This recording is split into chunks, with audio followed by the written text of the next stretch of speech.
Don't forget the good that people have done for you. నీ యోగక్షేమం కొరకు నీ దేవుని సేవకుడు కానీ, లేదా నీ కుటుంబం కానీ, నీ బంధువులు కానీ, నీ ప్రియులు కానీ కన్నీటి ప్రార్థనలు చేసి నీ కొరకు వ్యయ ప్రయాసలోడ్చి వారి ఎమోషన్స్ని, టైంని, వారి విలువైన దాన్ని ఇన్వెస్ట్ చేసి నీ కొరకు నిలబడితే, దయచేసి వారి యొక్క త్యాగాన్ని, వారు చేసిన మేలును దయచేసి మరవద్దని దేవుని సేవకుడు జ్ఞాపకం చేస్తున్నాను. మరిచితివా రాయబడిన మాట, వాళ్ళు చేసిన ప్రార్థన ఏంటంటే, ప్రభువా నీవు చూసే దేవుడు కదా, ఒక్కసారి విచారణ చేయి ప్రభువా. 2వ దినవృత్తాంతంలో 24:25 వచనం, తీర్పు వచ్చింది. The vengeance came and the judgment came like a fire.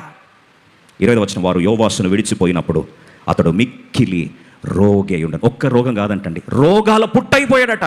డాక్టర్లు వచ్చి చెక్ చేస్తూ ఉంటే అన్ని డయాగ్నోసులు చేస్తే ప్రతి రోగము అన్నిటికీ పాజిటివ్ వస్తాం. ఏమైందండి ఈయనకి? ఇన్ని రోగాల పుట్టయిపోయాడు, అస్థి పంజరంలాగా అయిపోయాడు, గుర్తుపట్టలేని వ్యక్తులుగా అయిపోయాడు. డాక్టర్స్ చేతులు ఎత్తేశారు. ఒక మాటలో అస్థి పంజరంలాగా అయిపోయాడు, రోగాల నిలయంగా అయిపోయాడు. కార్యారంభం శ్రేష్టంగా ఉంది, కానీ కార్యాంతము దారుణంగా ముగిసింది.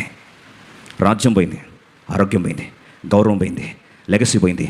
చివరికి సరైన భూస్థాప గౌరవం కూడా లేకుండా సామాన్యుల స్థానం తీసుకెళ్ళి సమాధి చేశారు. ఒకే కారణం, అతనికి చేసిన మేలులు వాళ్ళు ఏం చేశారు? మరచారు.